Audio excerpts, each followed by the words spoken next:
Basic സയൻസിന്റെ പുതിയൊരു വീഡിയോയിലോട്ട് എല്ലാവർക്കും സ്വാഗതം. ഇന്ന് നമ്മൾ പറയാൻ പോകുന്നത് fundamental stuff everything made up of എന്ന വിഷയത്തിന്റെ രണ്ടാം പാർട്ടാണ്. കഴിഞ്ഞ വീഡിയോയിൽ ഞങ്ങൾ പറഞ്ഞത് ആറ്റംസ് പറഞ്ഞു, എലമെന്റ്സ് പറഞ്ഞു, എലമെന്റ്സ് പറഞ്ഞു, ഐസോടോപ്സ് പറഞ്ഞു, എലമെന്ററി പാർട്ടിക്കിൾസ് പറഞ്ഞു. ഈ വീഡിയോയിൽ ഞങ്ങൾ പറയുന്നത് ആറ്റംസ് കൂടിച്ചേർന്നിട്ട് എങ്ങനെയാണ് മോളിക്യൂൾ ആവുന്നതാണ്.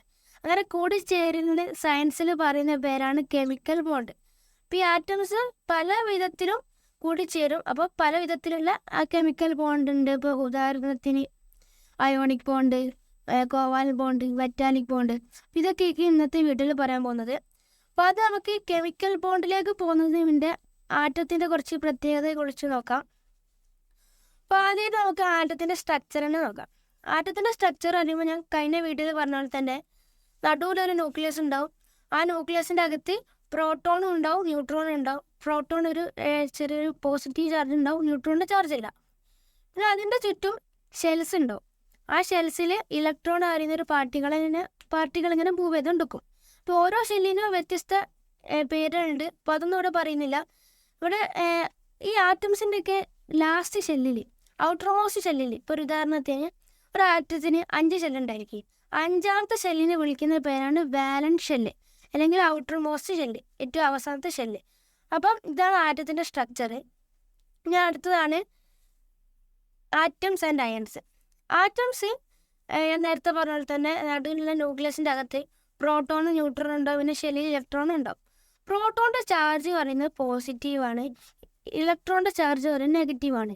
അപ്പോൾ ആറ്റംസ് എന്ന് പറഞ്ഞാൽ ഈ പ്രോട്ടോൺ, ഇപ്പോൾ ഒരു ഉദാഹരണത്തിന് ഒരു ആറ്റത്തിൻ്റെ അകത്ത് പ്രോട്ടോൺ 5 ഉണ്ടായിരിക്കും, ഇലക്ട്രോൺ 5 ഉണ്ട് വിചാരിക്കും. അപ്പോൾ ഇലക്ട്രോണിൻ്റെ ചാർജ് നെഗറ്റീവ്, പ്രോട്ടോണിൻ്റെ ചാർജ് പോസിറ്റീവ്.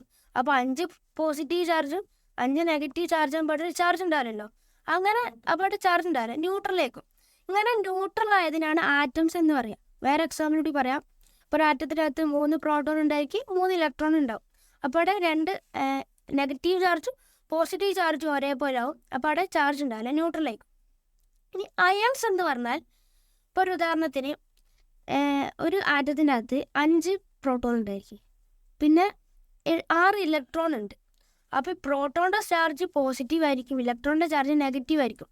അപ്പോൾ 5 പ്രോട്ടോൺ ഉണ്ടായിട്ട് 5 പോസിറ്റീവ് ചാർജ് ആയിരിക്കും, 6 ഇലക്ട്രോൺ ഉണ്ടായിട്ട് 6 നെഗറ്റീവ് ചാർജ് ഉണ്ടാവും. അപ്പോൾ ഈ പോസിറ്റീവിനെക്കാട്ടി കൂടുതലേക്കും നെഗറ്റീവ്.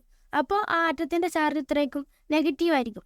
അപ്പോൾ ഇങ്ങനെ വേറെ എക്സാമ്പിൾ, ഒരു ആറ്റത്തിൻ്റെ അകത്ത് 4 ഇലക്ട്രോൺ ഉണ്ടായിരിക്കും, 6 പ്രോട്ടോൺ ഉണ്ട്. അപ്പോൾ പ്രോട്ടോണിൻ്റെ ചാർജ് പോസിറ്റീവ്, ഇലക്ട്രോണിൻ്റെ ചാർജ് നെഗറ്റീവ്. അപ്പോൾ ഈ പോസിറ്റീവ് ചാർജുള്ള പ്രോട്ടോണ് നെഗറ്റീവ് ചാർജ് ഇലക്ട്രോണിനെക്കാട്ടി കൂടുതലായതുകൊണ്ട് ആ ആറ്റത്തിൻ്റെ ചാർജ് എന്തേക്കും, പോസിറ്റീവ് ആയിരിക്കും. ഇങ്ങനെയുള്ള ചാർജുള്ള ആറ്റംസിനെ വിളിക്കുന്ന പേരാണ് അയൺസ്. അപ്പോൾ ആറ്റംസ് പറഞ്ഞാൽ ന്യൂട്രലായിരിക്കും, അയൺസ് പറഞ്ഞാൽ എന്തെങ്കിലും നെഗറ്റീവ് ചാർജ് അല്ലെങ്കിൽ പോസിറ്റീവ് ചാർജ്. ഇതാണ് ആറ്റംസ് ആൻഡ് അയൺസ്. ഇനി അടുത്തതാണ് ഇലക്ട്രോസ്റ്റാറ്റിക് ഫോഴ്സ്. ഇലക്ട്രോസ്റ്റാറ്റിക് ഫോഴ്സ് എന്ന് പറഞ്ഞാൽ അതിന് 2 കാര്യങ്ങളാണ് മെയിനായിട്ടുള്ളത്. ഒന്ന് like charge ripple, opposite charge attract. ഈ ലൈക്ക് ചാർജ് റിപ്പൽ എന്ന് പറഞ്ഞാൽ, ഇപ്പോൾ ഈ ഒരു ഭാഗത്ത് ഇവിടെ ഒരു പോസിറ്റീവ് ചാർജ് ഉണ്ടായിരിക്കും, ഇവിടെ ഒരു പോസിറ്റീവ് ചാർജ് ഉണ്ട്. അപ്പോൾ ഈ 2 പോസിറ്റീവ് ചാർജ് ഒരിക്കലും അട്രാക്റ്റ് ചെയ്യില്ല, അത് എപ്പോഴും ഇങ്ങനെ വിട്ട് വരികയുള്ളൂ. വേറെ എക്സാമ്പിൾ, ഇപ്പോൾ നെഗറ്റീവ് ചാർജ്, ഇവിടെ നെഗറ്റീവ് ചാർജ്, അതും ഒരിക്കലും അട്രാക്റ്റ് ചെയ്യില്ല, അതിങ്ങനെ വിട്ട് വരികയുള്ളൂ. ഓപ്പോസിറ്റ് ചാർജ് അട്രാക്റ്റ് എന്ന് പറഞ്ഞാൽ, ഇപ്പോൾ അവിടെ ഒരു പോസിറ്റീവ് ചാർജ് ഉണ്ട്, ഇവിടെ ഒരു നെഗറ്റീവ് ചാർജ് ഉണ്ട്, അത് എപ്പോഴും ഇങ്ങനെ അട്രാക്റ്റ് ചെയ്യും. ഇതിനാണ് ഓപ്പോസിറ്റ് ചാർജ് അട്രാക്റ്റ് എന്ന് പറയുക. ഇപ്പോൾ ഇവിടെ ഒരു നെഗറ്റീവ് ഉണ്ട്, ഇവിടെ ഒരു പോസിറ്റീവ് ഉണ്ട്, അപ്പോൾ ഇത് രണ്ടും അട്രാക്റ്റ് ചെയ്യും. ഇതാണ് ഇലക്ട്രോസ്റ്റാറ്റിക് ഫോഴ്സ്. ലൈക്ക് ചാർജ് എപ്പോഴും റിപ്പൽ ചെയ്യും. ഇപ്പോൾ പോസിറ്റീവ് ആണെങ്കിൽ റിപ്പൽ ചെയ്യും, നെഗറ്റീവ് ആണെങ്കിൽ റിപ്പൽ ചെയ്യും. ഓപ്പോസിറ്റ് ചാർജ് അട്രാക്റ്റ്, ഇപ്പോൾ പോസിറ്റീവും നെഗറ്റീവും അട്രാക്റ്റ് ചെയ്യും, നെഗറ്റീവും പോസിറ്റീവും അട്രാക്റ്റ് ചെയ്യും. അപ്പോൾ ഇതാണ് ഇലക്ട്രോസ്റ്റാറ്റിക് ഫോഴ്സ് എന്ന് പറയുന്നത്. ഇത് നമ്മൾ അയോണിക് ബോണ്ടിൽ ആവശ്യമുള്ളൊരു കാര്യമാണ്, അതുകൊണ്ടാണ് ഇപ്പോഴേ പറഞ്ഞത്. അപ്പോൾ അടുത്തതാണ് ഒക്റ്ററ്റ് റൂൾ. ഒക്റ്ററ്റ് റൂൾ എന്ന് പറഞ്ഞാൽ അതൊരു കെമിസ്ട്രിത്തെ പ്രിൻസിപ്പിളാണ്. അത് എന്താന്ന് വെച്ചാൽ, ഈ ആറ്റംസ് ഒക്കെ നോബിൾ ഗ്യാസിനെ പോലെ ബിഹേവ് ചെയ്യാനാണ് ആഗ്രഹിക്കുക. നോബിൾ ഗ്യാസ് എന്ന് പറഞ്ഞാൽ നമ്മൾ കഴിഞ്ഞ വീഡിയോയിൽ പറഞ്ഞ പീരിയോഡിക് ടേബിൾ എന്ന് പറഞ്ഞാൽ ഓരോ എലമെൻസിൻ്റെയും അതിൻ്റെ കെമിക്കൽ പ്രോപ്പർട്ടീസ് വെച്ച് അറേഞ്ച് ചെയ്ത് വെച്ചതാണ് പീരിയോഡിക് ടേബിൾ എന്ന് പറയുന്നത്. അതിലൊരു ഭാഗമാണ് നോബിൾ ഗ്യാസ്. ഈ നോബിൾ ഗ്യാസിൻ്റെ പ്രത്യേകത എന്ന് പറഞ്ഞാൽ അതിൻ്റെ വാലൻസ് ഷെല്ലിൽ പറഞ്ഞാൽ ഔട്ടർ മോസ്റ്റ് ഷെല്ലിൽ 8 ഇലക്ട്രോൺസ് ഉണ്ടാവും. അങ്ങനെ 8 ഇലക്ട്രോൺസ് വരുമ്പോൾ ആ ആറ്റം സ്റ്റേബിൾ ആയിരിക്കും. അപ്പോൾ എല്ലാ ആറ്റംസും അതിൻ്റെ ഔട്ടർ മോസ്റ്റ് ഷെല്ലിൽ 8 ഇലക്ട്രോൺസ് കിട്ടാനാണ് ആഗ്രഹിക്കുക, അല്ലെങ്കിൽ അതിനെ കിട്ടാൻ ശ്രമിക്കും. അപ്പോൾ അങ്ങനെ കിട്ടാത്ത ആറ്റംസ് ഒന്നും സ്റ്റേബിൾ ആയിരിക്കില്ല, അൺസ്റ്റേബിൾ ആയിരിക്കും. അപ്പോൾ എല്ലാ ആറ്റംസും അൺസ്റ്റേബിൾ മാറി സ്റ്റേബിൾ ആവാനാണ് ശ്രമിക്കുക. അതാണ് ഈ ആറ്റംസൊക്കെ നോബിൾ ഗ്യാസിനെ പോലെ ബിഹേവ് ചെയ്യാനാണ് ശ്രമിക്കുക എന്ന് പറയുന്നത്. അപ്പോൾ ഒക്ടറ്റ് റൂൾ എന്ന് പറഞ്ഞാൽ എല്ലാ ആറ്റംസും അതിൻ്റെ വാലൻസ് ഷെല്ലിൽ 8 ഇലക്ട്രോൺസ് വേണമെന്നാണ് ആഗ്രഹിക്കുക. അത് അതിങ്ങനെ കിട്ടാൻ വേണ്ടി വേറെ അടുത്തുനിന്ന് വാങ്ങും, കൊടുക്കും, അതൊക്കെ ചെയ്യും. ഇതാണ് ഒക്ടറ്റ് റൂൾ എന്ന് പറഞ്ഞത്. ഇനി അതിൻ്റെ ബാക്കി അയോണിക് ബോണ്ടും കോവാലന്റ് ബോണ്ടും എൻ്റെ ഫ്രണ്ട് അഫ്സാനായിരിക്കും പറയുന്നത്. ഇനി പറയാൻ പോകുന്നത് അയോണിക് ബോണ്ടാണ്.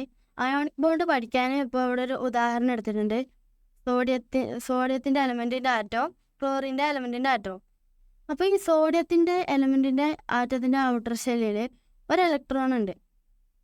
ക്ലോറിൻ്റെ ഔട്ടർ ഷെല്ലിൽ 7 ഇലക്ട്രോൺ ഉണ്ട്. അപ്പോൾ ഈ സോഡിയത്തിൻ്റെ ഇപ്പോൾ അതിലഫിൽ പറഞ്ഞാൽ ആറ്റങ്ങളുടെ സ്വഭാവം എന്ന് പറഞ്ഞാൽ അതിൻ്റെ ഔട്ടർ ഷെല്ലിൽ 8 ഇലക്ട്രോൺ ആക്കിയിട്ട് അത് സ്റ്റേബിൾ ആവാനാണല്ലോ.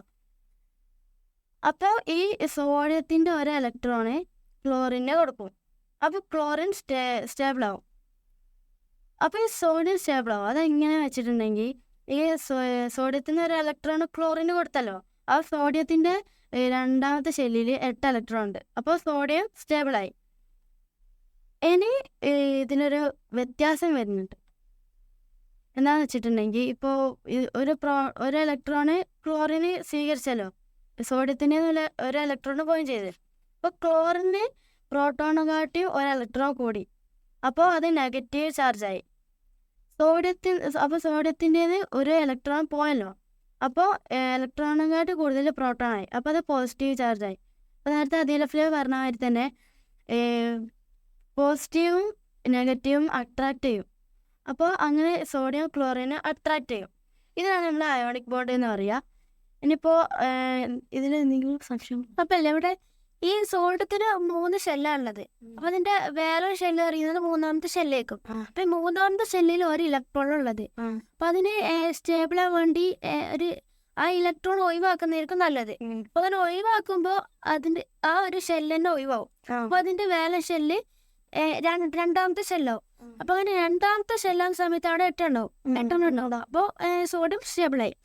അപ്പോൾ ഇലക്ട്രോണിന് ഈ സോഡിയം ഒഴിവാക്കിയോ ഒരു ഇലക്ട്രോൺ എന്താവും, ക്ലോറിൻ എടുക്കും. ക്ലോറിന് 3 ഷെല്ലുള്ളത്, അതിന് 3ാമത്തെ ഷെല്ലായിരിക്കും വേറെ ഷെല്ല്. അപ്പോൾ ഈ കൊടുക്കുന്ന ഇലക്ട്രോണിന് ഈ ക്ലോറിൻ വാങ്ങും, അപ്പോൾ അത് സ്റ്റേബിളാവും. അപ്പോൾ ഈ സോഡിയത്തിന് 8 ഇലക്ട്രോൺ ആവും അതിൻ്റെ വേറെ ഷെല്ലിൽ, ക്ലോറിന് 8 ഇലക്ട്രോൺ ആവും അതിൻ്റെ വേറെ ഷെല്ലിൽ. അപ്പോൾ ഈ സോഡിയത്തിന് പ്രോട്ടോണെക്കാട്ടിയും ഇലക്ട്രോൺ കുറയും. അപ്പോൾ നെഗറ്റീവ് പോസിറ്റീവ് ചാർജ് ആവും. അപ്പോൾ ക്ലോറിൻ്റെ ഒരു ഇലക്ട്രോണ് സോഡിയത്തിൽ നിന്ന് ആകുന്ന ഇലക്ട്രോൺ കിട്ടുമ്പോൾ അത് സ്റ്റേബിൾ ആവും, പക്ഷെ അവിടെ ചാർജ് വരും. അപ്പോൾ സോഡിയത്തിന് പോസിറ്റീവ് ചാർജും ക്ലോറിൻ നെഗറ്റീവ് ചാർജും, അപ്പോൾ അത് രണ്ടും കൂടി അട്രാക്ട് ചെയ്യണം. ഇങ്ങനെയാണ് അയാൾക്കുണ്ട് അട്രാക്ട്. ഇപ്പോൾ ഞാൻ ഒരു ഉദാഹരണം കൂടി കാണിച്ചു തരാം. ഇത് മാഗ്നീഷ്യത്തിൻ്റെ ഔട്ടർ ഷെല്ലിൽ 2 ഇലക്ട്രോൺ ഉണ്ട്. ഓക്സിജൻ്റെ ഔട്ടർ ഷെല്ലിൽ 6 ഇലക്ട്രോണും ഉണ്ട്. അപ്പം ഇതിന് ഈ മാഗ്നീഷ്യം 2 ഇലക്ട്രോണ് ഓക്സിജൻ കൊടുക്കും. മാഗ്നീഷ്യം സ്റ്റേബിൾ ആവും, ഈ ഓക്സിജനും സ്റ്റേബിൾ ആവും. അപ്പോൾ കാരണം മാഗ്നീഷ്യത്തിൻ്റെ രണ്ടാമത്തെ ഷെല്ലിൽ 8 ഉണ്ട്. അപ്പോൾ ഈ മാഗ്നീഷ്യത്തിന് പോസിറ്റീവ് ചാർജും ഓക്സിജൻ നെഗറ്റീവ് ചാർജുമായിട്ട് 2 അട്രാക്ട് ചെയ്യും. അപ്പോൾ ഇതാണ് അയോണിക് ബോണ്ട്. ഇനി പറയാനുള്ള കോവാലന്റ് ബോണ്ടാണ്. കോവാലന്റ് ബോണ്ട് എന്താണെന്ന് വെച്ചിട്ടുണ്ടെങ്കിൽ ഇപ്പോൾ 2 ആറ്റംസ്, ആ 2 ആറ്റംസിൻ്റെയും ഇലക്ട്രോൺസ് അത് പരസ്പരം കൊടുക്കാൻ തയ്യാറല്ല. എന്നാൽ അതിന് 2 സ്റ്റേബിൾ ആവും വേണം. ഈ സാഹചര്യത്തിൽ ഈ 2 ആറ്റംസും പരസ്പരം ഷെയർ ചെയ്യും, ഇലക്ട്രോൺസ് പരസ്പരം ഷെയർ ചെയ്യും. ഇതിനാണ് കോവാലന്റ് ബോണ്ട് എന്ന് പറയുക. ഇതിനൊരു എക്സാമ്പിൾ ഇപ്പോൾ ഓക്സിജൻ്റെ മോളിക്യൂളാണ്. ഓക്സിജൻ്റെ മോളിക്യൂളിൽ 2 ഓക്സിജൻ്റെ ആറ്റം, ആ ആറ്റത്തിൻ്റെ ഔട്ടർ ഷെല്ലിൽ 6 ഇലക്ട്രോൺ ഉണ്ട്.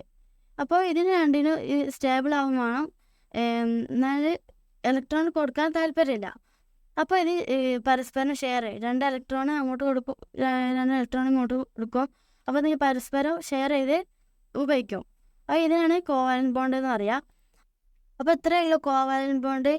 ഇനി ഇത്രയും പറഞ്ഞാൽ സംശയങ്ങളുണ്ടോ? ഇതിൽ ഓക്സിജന്റെ മോളിക്യൂൾ പറഞ്ഞപ്പോൾ ആ മോളിക്യൂളിൽ 2 ഓക്സിജനിലെ 2 ഓക്സിജൻ കൂട്ടിച്ചേർന്നില്ല ഓക്സിജൻ മോളിക്യൂള്. അപ്പൊ ഈ ഓക്സിജൻ മോളിക്യൂളിലെ 2 ഓക്സിജൻ ആറ്റംസും അതിന്റെ വാലൻസ് ഷെല്ലിൽ 6 ഉള്ളത്. അപ്പൊ ഒരു 2 കൂടി കിട്ടിയാലേ സ്റ്റേബിളാൻ പറ്റുള്ളൂ. പക്ഷെ അത് കൊടുക്കാൻ തയ്യാറല്ല, വാങ്ങാൻ തയ്യാറ്. അപ്പൊ ഈ സാഹചര്യത്തില് അവിടെ 2 കൊണ്ട് ഷെയർ ചെയ്യുന്നതാണ് ഈ കോവാലന്റ് ബോണ്ട് പറയുന്നത്. പരസ്പരം ഷെയർ ചെയ്യാം.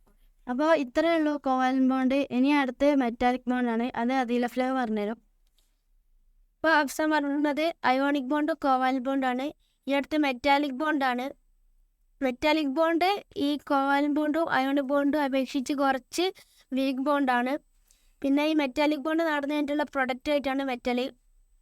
അപ്പോൾ ഈ മെറ്റലിൻ്റെ അകത്ത് എങ്ങനെയാണ് ഈ ആറ്റംസിനെ അറേഞ്ച് ചെയ്തത് വെച്ചാൽ അതൊരു റെഗുലർ പാറ്റേൺ ആണ് ഈ മെറ്റലിൻ്റെ അകത്ത് ഈ ആറ്റത്തിന് അറേഞ്ച് ചെയ്തിട്ടുള്ളത്. അതിൻ്റെ സ്ട്രക്ചർ എങ്ങനെയാണെന്ന് വെച്ചാൽ ഈ മെറ്റലുള്ള ആറ്റംസൊക്കെ അതിൻ്റെ വാലൻസ് ഷെല്ലിലുള്ള ഇലക്ട്രോൺസിനെ എന്താക്കും, അത് ഫ്രീ ആക്കി വിടും. അപ്പോൾ ആ ഫ്രീ ആക്കുന്ന സമയത്ത് സ്വാഭാവികമായിട്ടും ഇലക്ട്രോൺസ് കുറയും, പ്രോട്ടോൺ കൂടും. അപ്പോൾ ആ ആറ്റംസൊക്കെ പോസിറ്റീവ് അയണായി മാറും. ഈ ഫ്രീ ആക്കി വിട്ട ഇലക്ട്രോൺസ് ഒരു സ്പെസിഫിക് ആറ്റത്തോടും അല്ലെങ്കിൽ സ്പെസിഫിക് അയൺസിനോടും ബോണ്ടാവില്ല. എന്നിട്ട് ബോണ്ടാവില്ല, അത് എല്ലാ ആറ്റത്തിൻ്റെ ഇടയിൽ കൂടെ ഇങ്ങനെ മൂവ് ആയിക്കൊണ്ടിരിക്കും. അല്ലെങ്കിൽ ഇലക്ട്രോൺ സി ക്രിയേറ്റ് വിടും. അല്ലെങ്കിൽ ഇലക്ട്രോൺ സി പറഞ്ഞാൽ ഈ ആറ്റംസൊക്കെ ഇങ്ങനെ എല്ലായിടത്തും ഉണ്ടാവില്ലേ ഈ ഇലക്ട്രോൺസൊക്കെ. അപ്പോൾ ഒരു നെഗറ്റീവ് ചാർജ് ഇങ്ങനെ ആറ്റംസിന് ചുറ്റിലും അല്ലെങ്കിൽ ഇലക്ട്രോൺസ് ഇങ്ങനെ ആറ്റത്തിന് ചുറ്റിലുണ്ടാവും. ഇതിനാണ് ഇലക്ട്രോൺ സി എന്ന് പറഞ്ഞാൽ. ആ സ്ട്രക്ചറിൽ മൊത്തം ഇലക്ട്രോൺസ് ഉണ്ടാവും. ഇതിനാണ് ഇലക്ട്രോൺ സി എന്ന് പറഞ്ഞാൽ. അപ്പോൾ ഇങ്ങനെ ഈ പോസിറ്റീവ് അയണും പിന്നെ ഈ ഇലക്ട്രോൺസും തമ്മിൽ ബോണ്ടാവും. ഇതാണ് മെറ്റാലിക് ബോണ്ട് എന്ന് പറഞ്ഞാൽ. അപ്പം ഇതുകൊണ്ടാണ് ഈ മെറ്റലിലൂടെ ഇലക്ട്രിസിറ്റി സുഖമായിട്ട് കണ്ടക്റ്റ് ആകുന്നത്. കാരണം ഇലക്ട്രോൺസ് ഇങ്ങനെ മൂവ് ആകുന്നതുകൊണ്ട് ഇലക്ട്രിസിറ്റി സുഖമായിട്ട് കണ്ടക്റ്റ് ആവും. പിന്നെ നല്ല മാലബിലിറ്റി ആണ്. കാരണം ഇത് ഹീറ്റ് ആകുന്ന സമയത്ത് വൈബ്രേഷൻ കാരണം ഇതിൻ്റെ ഇടയിലുള്ള ഈ ബോണ്ട് ഇങ്ങനെ ബ്രേക്കായി അത് നമുക്ക് വ്യത്യസ്ത ഷേപ്പിലേക്ക് മാറ്റാൻ കഴിയും. ഇതാണ് മെറ്റാലിക് ബോണ്ട്. അപ്പോൾ ഇന്നത്തെ വീഡിയോയിൽ ഞങ്ങൾ പറഞ്ഞത് ionic bond, covalent bond, metallic bond. ഇനി അടുത്ത വീഡിയോയ്ക്ക് ഇതിൻ്റെ കണ്ടിന്യൂഷൻ ആയിരിക്കും.